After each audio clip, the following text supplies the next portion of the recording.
बिहार में शराबबंदी को लेकर सियासत एक बार फिर गर्मा गई है।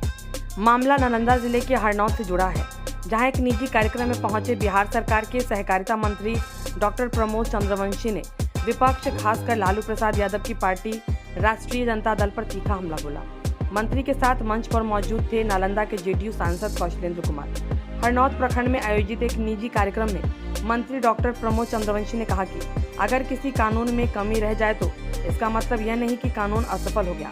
उन्होंने दहेज निषेध कानून का उदाहरण देते हुए कहा कि बिहार में वर्षों से दहेज विरोधी कानून लागू है, बावजूद इसके दहेज हत्याएं होती है, तो क्या इससे कानून को खत्म कर देना चाहिए। उन्होंने दावा किया कि बिहार में शराबबंदी पूरी तरह लागू है और इसका सबसे बड़ा फायदा जीविका दीदियों को मिला है। पहले शराब के कारण घरों में हिंसा होती थी, लेकिन अब हालात बदले हैं। मंत्री ने विपक्ष पर सीधा आरोप लगाते हुए कहा कि शराब की होम डिलीवरी की जानकारी उन्हीं लोगों को है। उन्होंने यहां तक दावा कर दिया कि सदन के अंदर से शराब की डिलीवरी होती है। अगर किसी को यह पता है कि शराब कहां सप्लाई हो रही है, तो इसका मतलब है कि वे इसमें शामिल है। वहीं नालंदा के सांसद कौशलेंद्र कुमार ने कहा कि ऐसा कोई राज्य नहीं है जहां अवैध गतिविधियां पूरी तरह बंद हो जाती हो। उन्होंने गुजरात का उदाहरण देते हुए कहा कि वहां भी शराबबंदी के बावजूद अवैध होम डिलीवरी की खबरें आती रहती है। उन्होंने भारतीय दंड संहिता की धारा 302 का हवाला देते हुए कहा कि हत्या के खिलाफ सख्त कानून होने के बावजूद हत्याएं होती है, लेकिन इससे कानून खत्म नहीं हो जाता। अरे कमी क्या, डॉरी एक्ट है तो उसमें कुछ कमी नहीं है।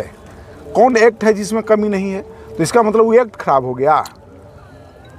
नहीं ना, डॉरी एक्ट लागू है लेकिन दहेज के कारण हत्या नहीं हो रही है, हैं? तो बोलने वाले बोलने दीजिए। शराबबंदी कानून लागू है और इसका यदि आपको पूछना है तो जाके जीविका दीदी जो बहनें हैं ना, घर की जो महिलाएं हैं, जो जिनके घर में लोग शराब पी करके उनके साथ घरेलू हिंसा हुआ करता था, उनकी आर्थिक स्थिति खराब हो गई थी, उन लोगों से जाकर के पूछिए तो वो सही बताएंगे क्या स्थिति थी और क्या उनका जीवन में परिवर्तन आया। आरजेडी एमएलसी ने दावा किया है कि अगर चाहे तो विधानसभा के अंदर में भी शराब आ सकता है। तो वो सब इस काम में लगे हुए हैं। आरजेडी के लोग इस सब काम में लगे हुए हैं, तो उनको पता है कि कैसे कैसे सप्लाई हो रहा है, कहाँ सप्लाई हो रहा है। तो वो कह रहे हैं, हम लोग को तो ये सब तो कोई जानकारी नहीं है, कहाँ से मिल रहा है, कौन ला रहा है। तो इसका मतलब कि उन लोग इस काम में संलिप्त हैं। होम डिलीवरी हो रहा है। होम डिलीवरी हो सकता है, कोई ऐसा प्रदेश नहीं है, जैसे गुजरात में भी बंद है।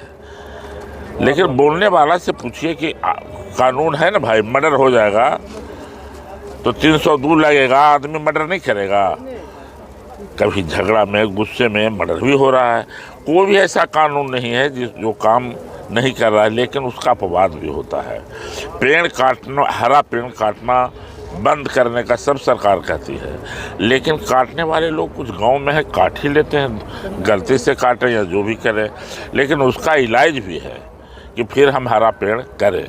तो सरकार उसी तरीके से जो यहाँ पर कानून लाया है शराबबंदी का, बिहार आज कानून अगर बदलाव नहीं करता, शराबबंदी नहीं होती, तब बिहार में न विकास होता और न बिहार के युवाओं को बाहर जो रोज़गार मिल रहा है उसका अवसर मिलता। आज हमारे प्रदेश में जो रोज़गार मिल रहा है, जो नौकरी मिल रही है, किसी राज्य से पीछे नहीं है, सब राज्य से आगे है।